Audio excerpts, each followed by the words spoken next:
How Bill Clinton went from signing the Defense of Marriage Act in 1996 to disavowing it today. I'm Rick Burke for the New York Times. Peter Baker covered the Clinton White House and joins me now from Washington. Now, Peter, you were there that night. You remember that night when Clinton signed d.o.m.a under the cover of darkness. Tell me about it. Yeah, it's interesting to think about today, 17 years later. It's front page news. The Supreme Court takes up the issue this week.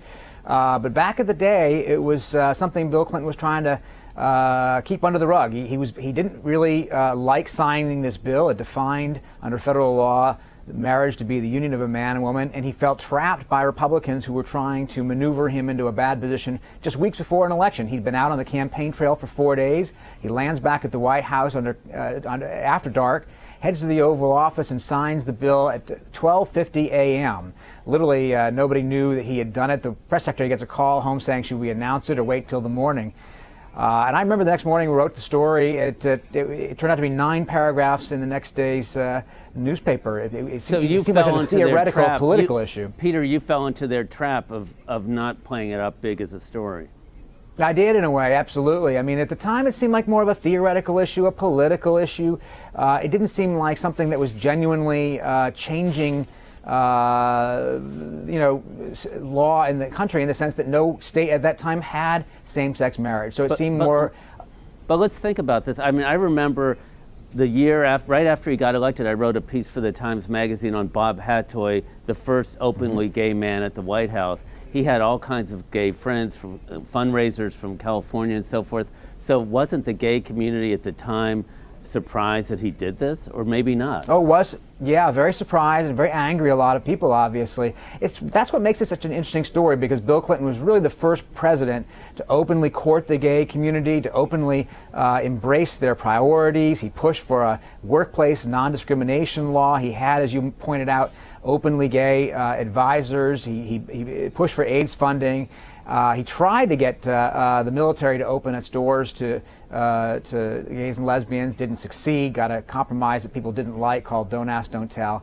So when this came up, it felt like a betrayal, I think, to a lot of his friends who considered it an act of calculation of politics over principle. And I think he's tried to live with that for the next 17 years. But Peter, when you talk about him living with it, and this was a purely political, pragmatic act, reading your piece today in the Times, you say he advised John Kerry to take the same position when Kerry was running for election. So was he really, in his heart, is your sense, being pragmatic, or did he really think gays should not have be able to get married? Well, first of all, he denies the report about telling Kerry that in 2004. We should point that out. Secondly, I think he's been conflicted. I mean, his position was, heading into 1996, was not in favor of same-sex marriage. And let's face it, a lot of, most politicians of that era were in the same position. He was not unique in that regard. Very few, even Democrats, were for same-sex marriage. Even civil unions hadn't really come up as a widely accepted idea. So to him, the calculation was, is it worth risking a second term over vetoing a bill that had such large margins in both houses that his veto would have been overridden anyway? But it has always been a conflict with President Clinton between pragmatism and principle, between calculation and where his heart is. So I think he's struggled with those issues over the years, and like many Americans in the last few years, has come to see that his old position, no longer to him makes sense the way it once did. Where does Hillary Clinton's statement on the same issue fit into this equation?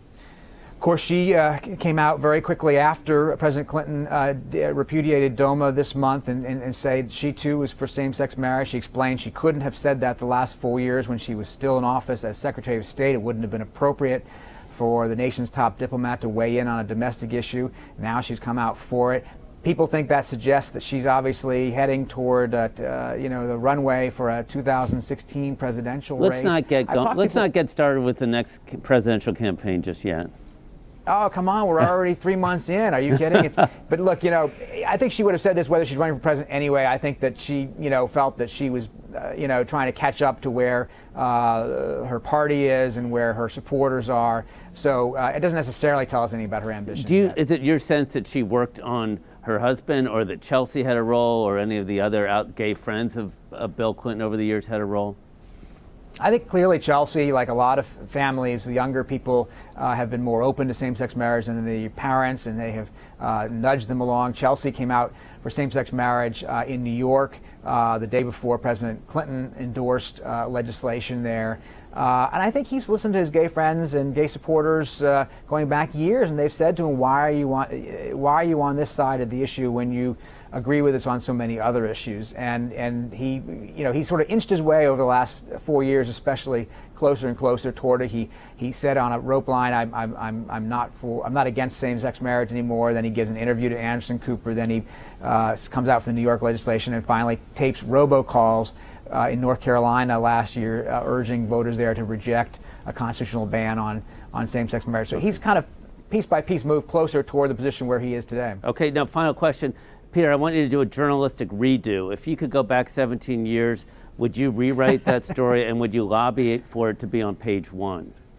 Oh, absolutely, of course. I don't think, my mistake at the time, I think a lot of people's mistake at the time was not to recognize how significant an issue this really was and how relevant and tangible it would be in the years to come. Again, at that time, nobody thought that it had any impact on real lives. What one of President Clinton's aides said was, why risk a second term on something where nobody's life will change the next day? Right. Peter, thank you. It did eventually change pretty quickly. Thanks much, Peter. I'm Rick Burke for the New York Times.